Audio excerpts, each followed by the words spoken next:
Bitcoin buscou 88 mil e ainda temos 3 resistências antes dele cheirar os 100 mil dólares. Então eu vou te falar, pisa no freio, que agora é hora de você olhar o gráfico, acompanhar comigo e principalmente anotar a sua estratégia. Porque, além de eu falar com você sobre o gráfico, vale lembrar que gráfico tem que respeitar também sentimento de mercado. A macroeconomia diz muita coisa. E ó, isso aqui é um ponto que estava todo mundo ó, de orelha em pé. E aí, resultado da Nvidia no terceiro trimestre surpreendeu todo mundo. Por quê? Porque a gigante mostrou que teve um lucro líquido de 31,9 bilhões. Ou seja, uma alta de 65% comparado aí na visão anual. E eu não sei se você sabe, mas o Bitcoin ele tem sido correlacionado com essas empresas gigantes de tecnologia. Então, falou desse mercado, falou de forma positiva, tem sido positivo para o Bitcoin, ele tem reagido muito bem. Falou de forma negativa, é o contrário. Então, esse fato da bolha da IA, que é um tema que estava todo mundo ressaltando aí, estava todo mundo apreensivo, porque e se der ruim? E se tivesse, por exemplo, um prejuízo? E se de alguma forma os números não fossem o esperado? De alguma forma, sim. Isso poderia fazer com que esses investidores de alto risco se desestimulassem. De alguma forma, eles, enfim, desistissem ou pelo menos reduzissem o interesse pelo Bitcoin. Então, sim, isso poderia afetar o preço, coisa que não aconteceu, pelo contrário, o resultado foi positivo. Outro ponto que vale a pena a gente ficar de orelha em pé, tá? O Fed estava dividido ao reduzir taxa de juros na última reunião. Lembra, né, que teve essa última reunião e teve corte de juros. Jeremy Powell, numa coletiva de imprensa que teve logo após a última decisão do corte, ele foi a público e ele falou o seguinte, ó, uma nova redução de taxa básica de juros na reunião de dezembro não é uma conclusão precipitada. Longe disso, a política monetária não está em uma trajetória pré-definida, disse ele. Ou seja, não conte com o ovo da galinha. Mas sim, o mercado está contando e está acreditando nisso, ok? No resumo da ópera, se a gente fizer uma análise sentimentalista e fundamentalista, fundamento não tem o que falar, Bitcoin é Bitcoin.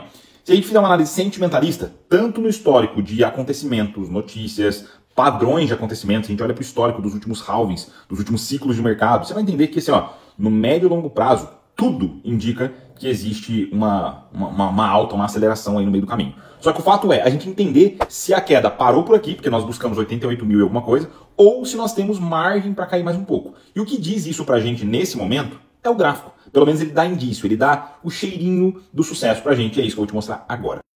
Ó, para você se ligar. Primeira coisa que a gente vai olhar, RSI estocástico. Estou falando para você que ele está em 10, quase 11 no curto prazo e 7 no médio prazo. Só que a linha azul cruzou a linha amarela para cima, tá vendo aqui, ó? E isso geralmente indica pra gente movimento de aceleração. E isso aqui poderia ter uma grande margem de aceleração aqui no gráfico diário. Só que aqui, quando a gente coloca os indicadores aqui, aí sim a gente consegue ter um termômetro do quão plausível, do quão possível é isso aqui de acontecer. Saulo, o que os indicadores dizem? Vamos lá. EMA e bandas de Bollinger são ótimos indicadores, mas nesse momento não nos servem para muita coisa. Eles vão começar a servir quando a gente passar de 100 mil dólares ou estiver próximo disso. Portanto, nesse momento, você deveria estar de olho em Fibonacci e também no canal de baixo. Se nós traçássemos Fibonacci, por exemplo, você vai reparar que em Fibonacci nós temos aqui um desafio, que é a marca de 93 mil dólares. Pode reparar ó, que nós fizemos uma aceleração no gráfico diário agora da quinta-feira, tocou em 93 e deu uma leve corrigida. Agora está 92.578. Então, ou seja, 93 mil é uma marca de desafio. Rompeu, Saulo, 93. Próxima marca, 95.800, ok? Depois 98 mil e depois 100 mil dólares. Então, 1, 2, 3, 4 alvos. Nós temos 4 alvos de resistência para serem vencidos, para daí então a gente ver ele performar acima de 100 mil. Saulo, que horas que a gente começa a respirar com mais folga? No momento em que a gente vê a marca de 103 sendo vencida. Então nós temos que ver ele acima da marca de 103 e alguma coisa. Então o que você tem que fazer agora? Você tem que ficar de olho e monitorar quais desses alvos serão rompidos, se nós teremos força para isso ou não, e se nós não tivermos, nessa reversão, até onde nós poderíamos ir. Porque facilmente, se ele voltar a cair para buscar o fundo desse canal, nós estamos falando que ele pode sim tocar a casa de 87, 88 mil dólares aí novamente tranquilinho.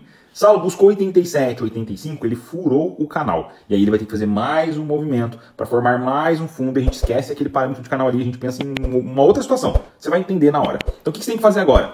Me segue. Eu não sei o que você está esperando e eu não sei por que você não conferiu aqui ainda. Então confere em algum lugar se você está me seguindo. Eu acredito que fica aqui embaixo o botão de seguir. Para quê? Para que você receba em primeira mão quando eu postar aqui algum conteúdo, beleza? E você? O que você acredita que acontece no final de semana? Comenta aqui para mim. Você acha que vai vir alta pro final de semana? Vai vir baixa? Vai lateralizar? O que você acredita? Salva esse vídeo também, porque eu tenho certeza que amanhã, lá na sexta-feira, você vai querer dar um confere nisso. Não. Para compartilhar eu não preciso falar, né? Ou eu preciso? Preciso falar? Eu preciso falar que é para compartilhar? Tá. Clica no aviãozinho aqui também e compartilha só com todo mundo. Moral da história. Não esquece. Agora, qualquer $1.000 faz muita diferença. Não esquece.